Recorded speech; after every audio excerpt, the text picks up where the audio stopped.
Hello, welcome. I'm Marian LaSalle, and my co-hosts today are Rebeca Eigen. Is it Eigen or Egan? I keep forgetting. Eigen. Eigen, thank you. I forget the E, just forget the E. And Lady Lou, the baby boomer babe. Hi there, how is everyone? This is the Daily Reset for Success, and it's a series that we're running to help us all feel better and to reset our lives so we can live healthier, happier, more creative, and definitely more prosperous. So our co-hosts that we bring in and for ourselves, we do it specifically to make sure that we can all reset every day, because sometimes we need to reset more than once a day. Right, ladies? Oh, yeah. Yes. So thank you for being here. We are live just about every day, Monday through Friday. And we also have a podcast. So you can take us on the go, or you can watch us live on YouTube or Facebook, or anytime you can watch the replays. We're here for you. If you have any questions or suggestions, please let us know. And I'm really excited about today. Lady Lou, do you want to start us off with a question or a comment about Rebeca? Yes. We met Rebeca, a couple of months ago now on our Wisdom Chats for the Curious show in the evening, and we fell in love with her. She is just such a delight and an what are you, Rebecca? Astrologer. Oh, we've got the noise back. Yeah, I muted you, Rebeca, again. I'm so sorry. It is so strong you can't even hear what you're saying. I'm not really sure what's going on.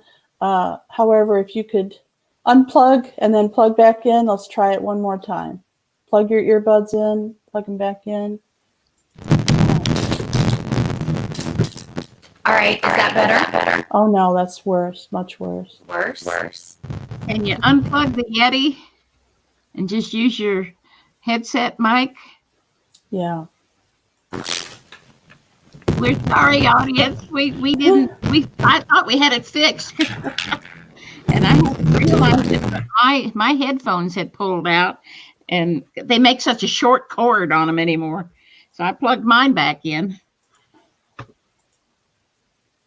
Can't unmute your guest. Their mic isn't connected. Okay, so now you don't have any mic at all. So we'll try to plug your ear set in. Okay. So anyway. Yeah, exactly. Yeah. Rebeca, isn't this something? The internet. Rebeca, are you back?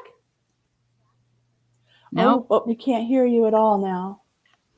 Are you plugged into the computer? Try again.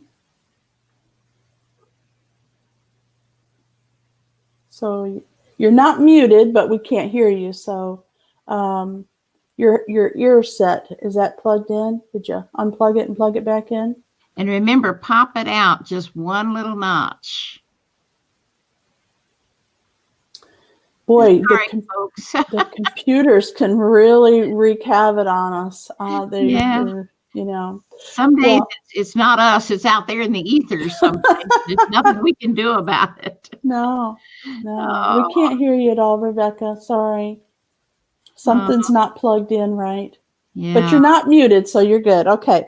So I want to tell you a little bit about Rebeca. Rebeca wrote a really cool book. It's probably not even the first or last book she's going to write, but this one is called The Shadow Dance. And yes, we both got a copy. It is a fantastic book. It looks like there's plenty of space to make notes, which I love. I hate marking books up, but when you have a workbook like this, it's just amazing because you can really get more details out of what you're reading when you write. They say that it's proven. If you write something down, you understand it and you retain it longer. Are you still working on your sound, Rebeca? There's no sound at all. Unplug and replug. Yep. Just reboot again. Sorry, there's nothing I can do about that. Sorry. Oh, she's so Yeah, you could. The only other thing you can try, Rebeca, is something that some of our other guests have tried is to come in with your phone. If you have an iPhone, that's the only other suggestion I have, because there's just nothing else we can do. We can't hear a word you're saying. And you know what? I'm not a lip reader. Nor am I. Oh, but Rebecca's specialty is relationships. And we were just so anxious to hear what more she has to tell us. And she does these fabulous charts based on your birth date and the location and all that stuff of where you were born. And we haven't gotten ours yet, but they're on the way, and we can't hardly wait. The weird thing was my birth certificate did not say what time I was born.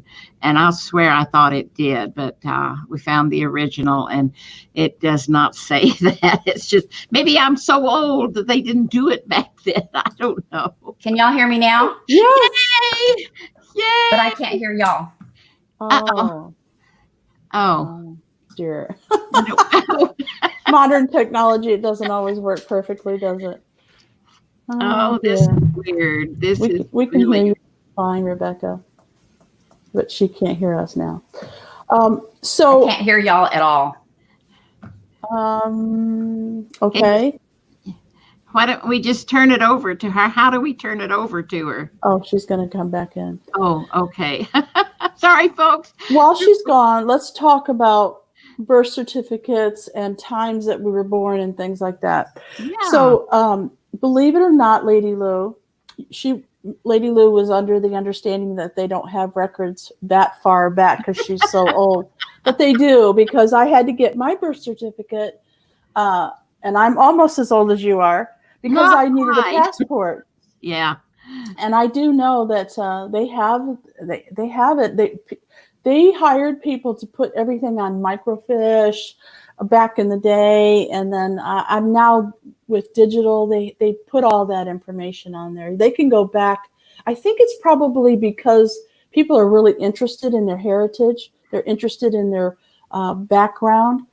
So try it. I think you'll find that you'll be able to find out exactly when you were born. Well, I don't even know if that hospital still exists. It's back in my little hometown in Missouri, but I can find out. But my nephew found my original. It's certified original copy. And they said there's not even a place for the date, for the time that I was born.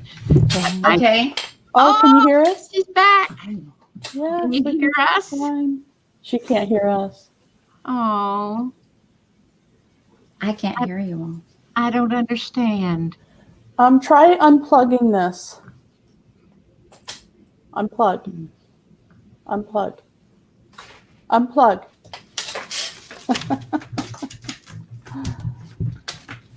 All right. Can you hear us now? Rebecca? Evidently not. Oh, I'm so sorry, folks. We were looking forward to this talk. Oh, we'll still do it. We'll still have a talk. It just might be a few minutes late. And we can go overtime. That's the beauty of it. There's no time limit for us. So we just get all, and we thought we had it all fixed. That's why we come in early before the show starts to get all this little stuff handled, and it was fine. And then all of a sudden the stuff was back. Okay, so I do have a story about the shadow. Now, I don't know if this is exactly what Rebecca is going to be talking about, but when I look at her book and I see the shadow self, it reminds me that we have ourselves and then we have somebody talking.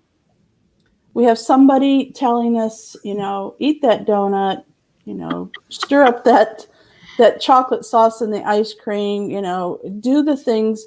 And I don't think, because we don't think it's like, an entity. We think it's us that's saying it. So we just kind of go along with it. And I had a really cool story that happened to me yesterday, and I recognized it because of you sending me this book. Rebecca, can you hear us now? I can hear you all. Oh my God, you're back. Oh, good.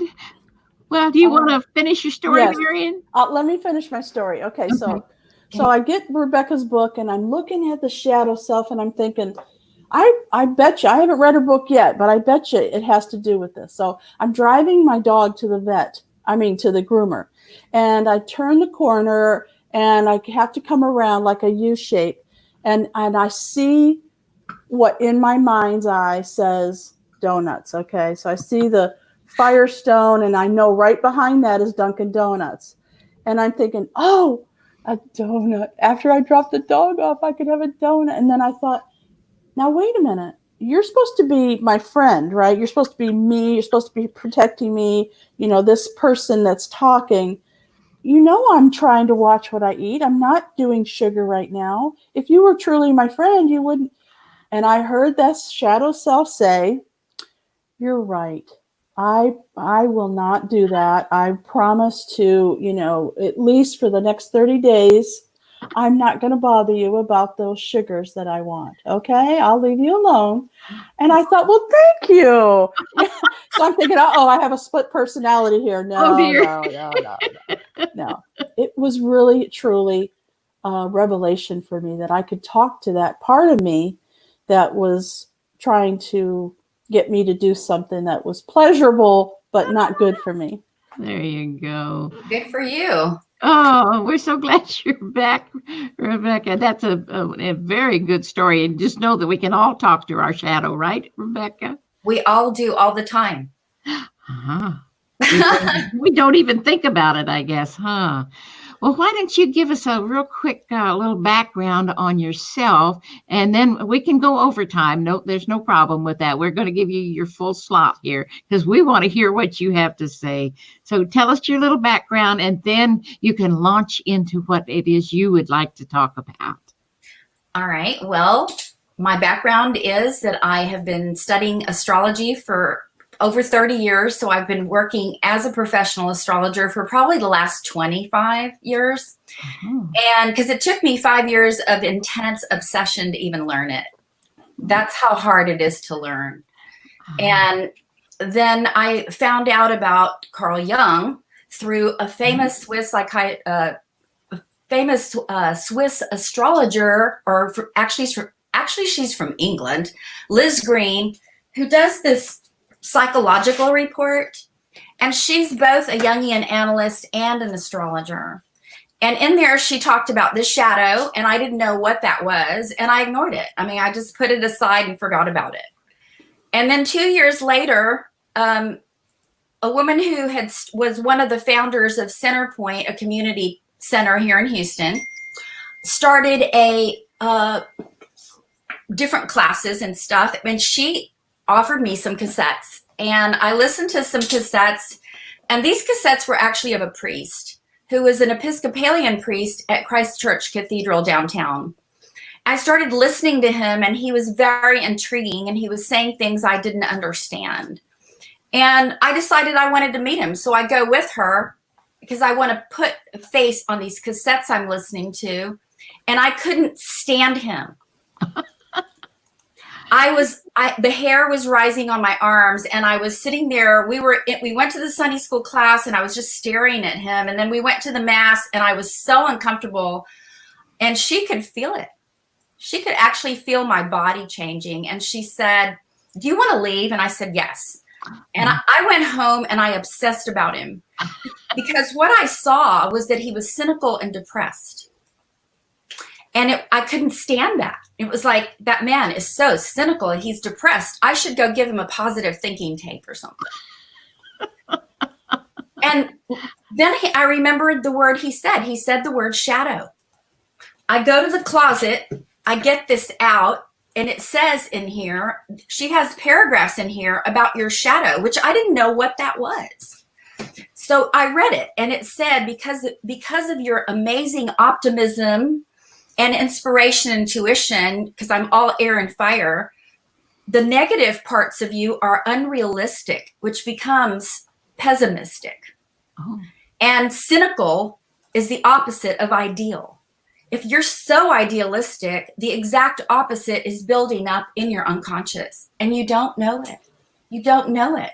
So these are parts of us that are hidden from us because of Jung's theory of opposites. It's whatever we're identified with very strongly, the exact opposite is in our unconscious to the same degree. Mm-hmm. So what we're not striving for is higher ideals. We're striving for balance. Wow, that's important. Yeah. So that cynicism became my, my ability to be realistic and take that part of me back that I had projected onto my ex-husband, who was too grounded, who was too realistic, who wouldn't risk, who wouldn't take chances. He was too practical. So I left him. Oh. I left him, after 6 years because we were two huge extremes. Mm-hmm. And when you're two huge extremes, you don't meet. No. And so I learned about the shadow through Pittman McGehee. He became my teacher and my mentor. And I studied with the man for 30 years, still studying with him. And I went and met him. I made an appointment with him and I told him what I was seeing, that I saw him as cynical and depressed. And he said he was. So I wasn't imagining things. So when we project our shadow onto a person, we're not imagining things. We can hang our hook on them. But that's not all they are. That's just one part. Like you said, we have lots of people inside of us. We have a split personality. And astrology is so helpful because you can see the sun, Mercury, the moon, Venus, Mars, Jupiter. They can all be in different signs. So they each have a different voice and a different place in your world that they have to be expressed. And that's why I found that the two together could help people understand their complex selves and relationships. Relationships are important. We have to have them. They're with us every day. Some relationship. Everybody. And this isn't just significant others. This is everybody. Right. This is friends, bosses, children, nieces, nephews. Exactly. They're all in our neighbors. Yeah. They're in our life for a reason. Wow. So that's what got me into it. And I just started studying at the Young Center. He happened to be teaching a course on analytical psychology, a 12-week course, and I signed up for it that day and never looked back. I've studied with him for a long time, and many other people at the Young Center. There's a lot of really good teachers at the Young Center. And so that became a passion, studying Jung and understanding his theories and his ideas because they're relevant to us now. Well, you're right. You're right. So then you transferred all this wonderful knowledge into astrology. Is that how that works? Well, what I saw was that he was talking about the theory of opposites, right? Uh-huh. So what's opposite? And if you look at the birth chart, the first house is what we identify with. Mm-hmm. It's what we call the rising sign. If you all have ever had an astrology reading, it's called the rising sign, and Jungian terminology, it's called our persona, our mask. But the exact opposite is our marriage house. So the first and seventh houses are the axis of relationship for us. So if you're identified with this part, then obviously the exact opposite is going to be very attractive, and you'll be like a moth to a flame. And at first you'll be fascinated by that person, and you'll be compulsive towards that person because you're unconsciously wanting to merge with yourself. Oh. This is deep. It's deep. I was going to say, this is getting kind of deep. Yeah.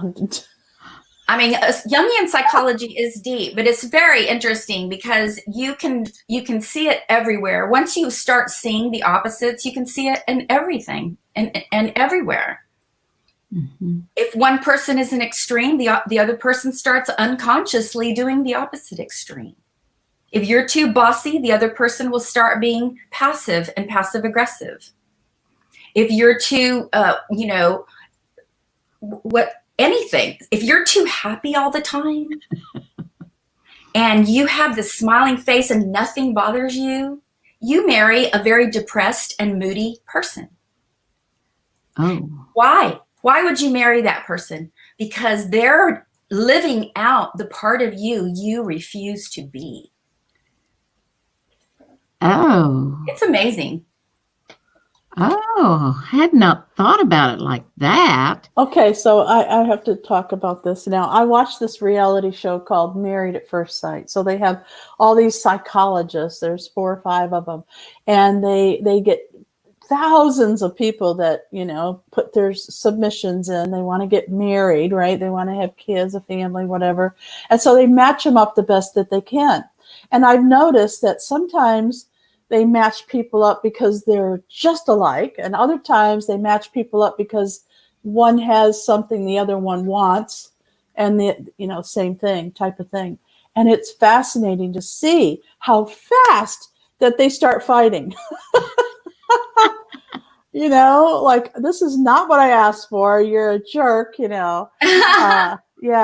And they have 10 seasons of it, and I watch it not because I'm interested in drama, but because I'm always thinking I should have been a psychologist or psychiatrist, because I need to know how this brain works. It's totally different than what you might expect. Like when I was young, I thought everybody thought like I did. I grew up this way. Everybody grew up this way. Everybody feels this way. Everybody sees it this way. No. Oh God, did I find out that that's just not true? Absolutely. And when you study astrology, which is, you look at the different elements, thinking, sensation, intuition, and feeling, in Jungian terminology, are earth, air, fire, and water. It's very similar in its representation. And what it's saying is that some of us are earthy and very practical and grounded, and we look at what's ahead. We plan ahead. We see what's possible, what's not possible before we jump in. But if we're intuitive, we just jump. We know it's going to be fine. We have an optimism that won't quit. And so we land in trouble, but a lot of times we don't. Yeah. A lot of times we were exactly right, and we go with it and we take the risk. But, everybody's different, and we all have a different amount of these 4 elements, but we all have all 4. And so what's interesting is somebody who is strong in one for compensation will marry somebody who's the opposite. So that they're compensating their lack of it, and they need that part. So that person has to do it. For both of them. But what if you recognize, okay, my partner is whatever, and you decide, I need to be a little more like that. I need to start looking at the value of that. What could be the value of being prepared? What could be the value of being holding back? There's so many different ways. But that's why my book is a workbook, because you have to ask yourself questions. First one is, what do I identify with? Yeah. And what is the exact opposite? Now, how can I get both of them to work for me instead of being lopsided and just doing one? That's the very first process in the book. And I give examples and stories of people who came to my workshops. I taught workshops at Centerpoint for 15 years. And I recorded them. So eventually I transcribed them into the workbook. Ah, nice. And I wanted it to be a workbook because I know it's not easy. You can just hear this once and forget about it. But if you're willing to work with your unconscious will work with you. And you have to do the pen and paper work. You have to do the reflection on your experiences, because they keep repeating. Yeah. That's why some people marry the same person over and over and over. And each time they think it's going to be the same. They think it's going to work out this time. Yeah, it's going to be better. And they're so idealistic, and they're like, but this person's going to work out, and it doesn't. Because you're taking yourself into that relationship, and you're the one that is needing that to be part of you instead of them. Oh, dear. Well, it's something we need to look at if we've had that challenge. Well, most people have had it. Yeah, and can people come to you, Rebecca, and get some help? Absolutely. I do 7 different kinds of consultations. I help a person go into their Saturn, which is a very difficult place for all of us. It's where we all feel inferior and inadequate. There is a place in all of us that feels that way. So by sign and house and aspect, that can help you. I do a relationship reading where I go into your 7th house and your Venus and your aspects to Venus, because your Venus is what you attract. It's what you're attracted to. It's what you value and how you want to relate, you know. And then there's like 7 different ways. And then I have several people who come to me on a regular basis, weekly, because they want to do shadow work. So they come once a week to do shadow work. And because of COVID, I do them now on Zoom. Perfect. Oh, wow. Because it takes work. You have to do, you know, you really can't just have one astrology reading and go, oh, that's what astrology is about. No. Never mind. It's changing all the time. No, it's changing all the time, and we're changing all the time. Mm-hmm. We have every experience we have changes us. Every day I notice that about myself. I'm a different person than I was just yesterday.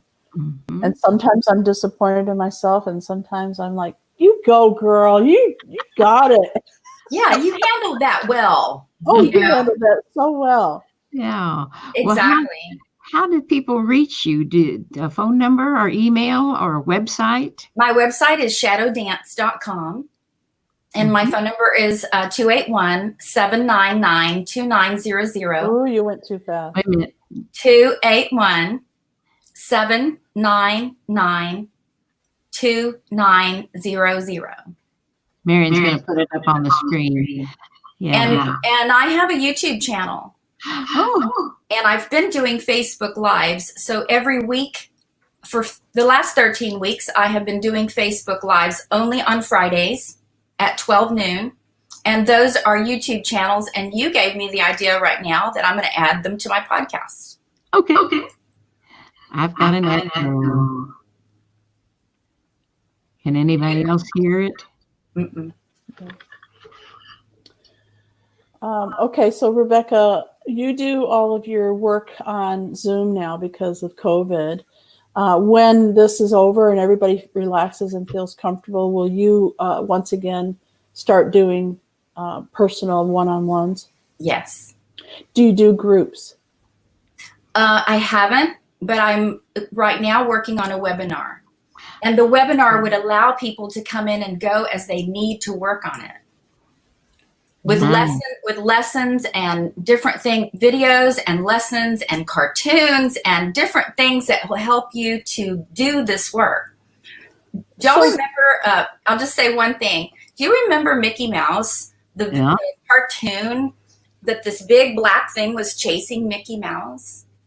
And when he turned around to look at it, it got this big. Oh. It was small. Because if we're willing to look at that dark side of us, the hidden side of us, it's just dark because it's hidden. It's unconscious. If we're willing to look at that, it no longer has power over us. That's nice. Isn't that kind of what happened to me yesterday? Yes, absolutely. So I didn't need to know anything about my astrology charts or anything. I literally heard myself say, Dunkin' Donuts. After we leave the dog, we can go. It's right there on the way home. And so when I was able to say that to my shadow self, well, you know what? If you were a friend of mine, you wouldn't be saying that. Now, what's up with that? I thought to myself, okay, 2 things came up real quick in my brain. One, oh my God, you have a split personality. Not really. I wasn't worried about it, but the thought did come to my mind. I'm like, whoa, there's 2 people in here. And the second thought was, oh my God, I can talk to that person. I can talk to that part of me. And they can answer back. We can have a discussion. Now that to me was almost like a life-changing. That's why I said I'm a different person today than I was yesterday. Well, I'm going to interject something about what that experience is to me. Thank you. I would love to hear your feedback. Signify. Jung also had a term called the self, which we would call the Christ self, our higher consciousness, our Buddha nature, that part of us that is actually the whole, that understands the whole of us. and it's inside of us. And, Christianity would call that God within. Jungians would call it the Imago Dei. So we all have that higher self part of us. What you experienced, to me, what you experienced was your higher self speaking to you. And the shadow part of you was the instigator to keep you stuck in doing the same repetitive thing and not wanting that. So 2 parts of you, 3 parts were coming together. Your ego, yourself, and your shadow. I could hear all 3 in your dialogue with yourself. And what we want as we age is to come more and more we want to subordinate our ego to the self. And that is a long-term process where we start listening to the higher part of us that moves us through life. And that's not necessarily good. I'm not talking about being good all the time. I'm talking about being true to ourselves. Mm-hmm. And that's sometimes that can be you need to get angry. Sometimes that higher self is saying to you, you need to put your foot down. So I'm not talking about ideals here. I'm talking about our being true to ourself, to our wholeness. And that's, to me, what you have experienced, which is why it is it feels numinous, doesn't it? It feels like a sacred experience. Yeah. It feels very empowering. It feels very life-changing, like, oh my goodness, because I honestly had a fear of some parts of me that want to overeat or procrastinate or whatever it was I was doing, that I didn't like that part of me. I feared it. And so instead of fearing it now, I feel like I can actually talk to it and tell it, hey, let's work together on this. Yeah. Well, we all have compulsions and obsessions and addictions. Everyone has an addiction. Just because an overeating addiction is visible doesn't mean you're the only one with an addiction. We all have an addiction. And that can be shown through the south and north nodes of the moon in astrology. So you can look at your south node by house and placement, and by sign and by house, and it'll tell you what you're addicted to. And your north node is leading you to balance that, because you've overdone that for many, many, many lifetimes.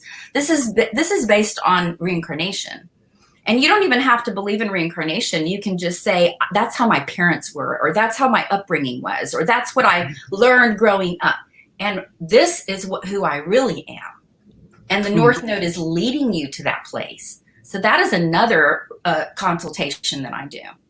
Oh. And people will call me and go, I listen to you and I'm doing that. And wow, it's making a huge impact on me. And I'm like, yeah.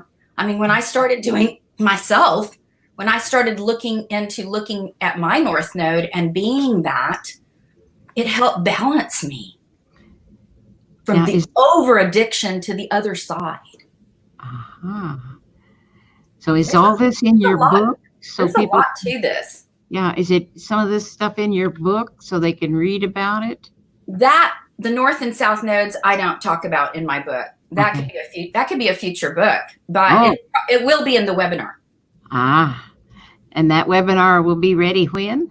I would say in another month. Oh, good. We'll have you back. It's got 6 modules. So I'm working on it. Lovely. Rebecca, who do you like to work with? What's the type of client that really resonates with you? The person who is puzzled about why things are repeating and is in total, despair, and they want to change. They're really wanting to change. They want to understand. When you really want to understand, the universe will provide a teacher. There you go. We all have experienced that, and we're all students and we're all teachers. And so it's, to me, the person who is willing to go and do the deep work, to go into I call them deep sea divers. If you're willing to look at yourself. Yeah. Wow. So just pick up the phone and call Rebecca if you've got challenges. Oh my gosh. This is great information, Rebecca. I know we talked about this on our first interview, and well, not interview, but our chat a couple of months ago, and we were just in awe of what you did, and that's why we wanted to have you back. And we'll have to have you back when this webinar gets finished too. Thank you. That people can know about that, because it's a fascinating topic. It is. To me, it was so interesting. Like, why didn't everybody know about this? You know, why do you have to go to a therapist for 10 years to learn about this? Rebecca, you know, this brings up a good point about how we act and how we react and how typically we can't see it when we're in it. So I remember when you just said, you know, my favorite client is the type of person who doesn't understand why things keep happening. I remember I picked the same spouse over 3 times, the same person, but they looked different. But they were the same person. They were angry. They were a dictator. They were,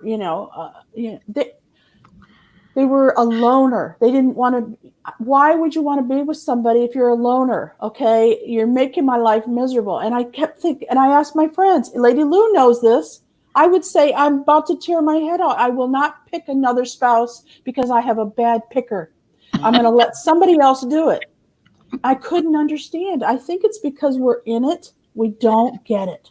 We can see it clearly in someone else. Mm-hmm. Yes, Jung says that when you're in the mouth of the lion, you can't see the lion. Right. There's a video on my website, an introduction video to my work. It's almost 2 hours. It's 1 hour and 57 minutes. Wow. It's called 7 Ways to Recognize Your Shadow. That is an introduction to my work, and I highly recommend people see that. Okay. There's a little 10-minute one just for a quick introduction, but the 7 ways to recognize my shadow will give you insights into what you're talking about that you've never heard before. Not that I'm the only one teaching this. I mean, Debbie Ford made it famous when she wrote The Dark Side of the Light several years ago. She was the one that actually brought this information out into the public. Wow. And Deepak Chopra wrote a book with Marian Williamson and Debbie Ford. The 3 of them wrote a book, and they did a video series too. So this has been out there, but the reason that my work is different is that I help you by looking at your birth chart. So this is specific to you. From your birth date, time, and place, I can give you very clear instructions on your psyche and what's being projected when you fall in love. When you fall in love, you're falling in love with something that's in yourself that needs to be developed. You just said right now about anger.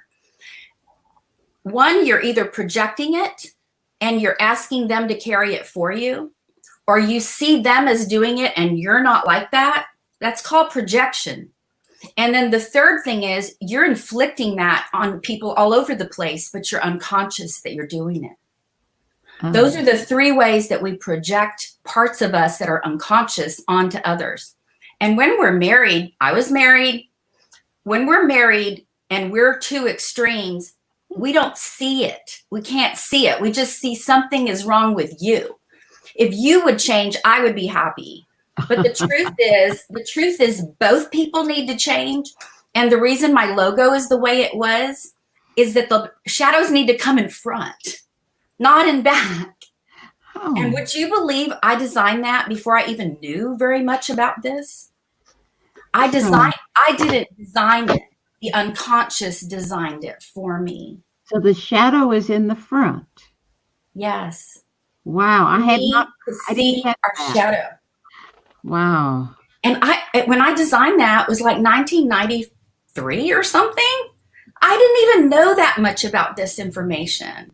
So the unconscious worked with me by designing that. We have to develop a relationship with our unconscious. It's really amazing. Dreams will start showing up that will tell you things. Symbols will be around you. It's really cool.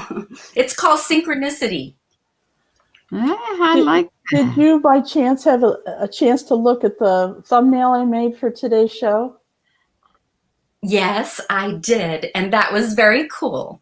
I did change it this morning. And because I took another look at your book, I changed it. This is what I have now. I did put them side by side, like you said, instead of behind, because that's where we think of our shadow, is behind us. Yes, but it's actually fascinating. Look at that. See, the unconscious was giving you a symbol. Because Lady Lou said you misspelled her name. It's with one C. You need to go and change that. And as I was looking at your book, I thought, now wait a minute, they're standing side by side. They're not doing what I thought, what a shadow would do. How fascinating. I love learning. This is like the most fun I've ever had in my whole life. All this learning I'm doing. It's great. Thank you, Rebecca, for coming on today and sharing your wisdom and your experiences and all the things that you have to offer. It's fantastic. I love every second of it. Thank you. Thank you. And as far as your birthday, if you think you were born at 9, I can do I sell these Merlin and karmic reports. I'll send you one. If you can resonate with the first few pages, then you were born at 9. Okay. I don't know where I got that 9 o'clock. In my mind's eye, I see 9 o'clock on that birth certificate. When somebody doesn't have their time of birth at all, I just go with 12 noon. And then I can actually see the planets and the aspects between the planets. I can't see the houses. But if I spend some time with that person and ask about their marriages, their relationships, I can start guessing what time they were born. It's really... You know how I know exactly what time I was born? This is a good story. My grandmother was a wicked witch of the Northwest, East, and South, and hated my mother, the horrible mother-in-law thing. And she was pregnant with me, and it was getting close to the time. My grandmother's birth date was March 3rd, and she held me in till 10 minutes after midnight so I wouldn't have to share my birthday with her. You told me that in the last time we talked. And, I think that's highly significant. I do too. I do. I think it's highly significant. It's something that I would work with you on. Oh, yeah. Interesting. Yeah, and they didn't get along. But my mother was very sweet. She always, whatever, Hazel. They called her Hazel. Whatever, Hazel. Oh, well. And my birth was a cesarean. So 9 o'clock would be about, that would make sense. They would bring her in the operating room in the morning. Of course, back in 1945, everything was so primitive. So. My child's birth was a cesarean too, but he was born in the afternoon because I was given Pitocin to get me to have him because I was bigger than a house and I couldn't even move and I had toxemia. So they put me in the hospital with my legs up and then they induced him because he didn't come. And they picked the date and they had induced him and I tried to push him out. Finally at about 3 o'clock, they cut me open and pulled him out. And it was incredible. It was incredible, but he was born at exactly 3:52 and he is exactly like that. If you look at him and you talk to him and my son he is born at 3:52. My ex-husband's mother didn't know what time he was born, but she knew that the men were coming home they lived on a farm, and she knew that they were coming home for lunch. So I moved it and moved it and moved it back and forth, and then I figured out exactly what time he was born. And he poo-pooed astrology. He's like, why are you wasting all that money? Why are you into all of that? He would totally reject it. So I ordered him one of these reports. And it couldn't be about anybody else. That's how accurate these things are. I mean, look at mine. It's underlined. It is starred. I've read it in all kinds of different colors. Wow. These are 70 $73 total because they're $65 plus $8 postage and handling, and they're worth every penny. So I sell these on my website. If you go to shadowdance.com and look up at the top, it'll say Liz Green. And this is the first report. It's a psychological horoscope analysis. And she's the one who talks about my shadow in here. And that's where I first heard it, was through her. Oh, well, wow. I first heard it from you, Rebecca. So thank you for sharing that news. Oh, it has just been delightful having you again, Rebecca. And we definitely will bring you back because this is such fascinating stuff. And I've never been into it much, but I'm getting ready to get into it a little bit more and have a consultation. I think it's time. So thank you again, Rebecca, for being here. And thank you, Marian, for working with us and doing all your good technology stuff. And we thank our audience also for being here. We love you all. So we'll see you again next week. Take care. Thank you, Rebecca. Bye for now. And remember, create a fantastic day for yourself. I know you can do it. I have faith.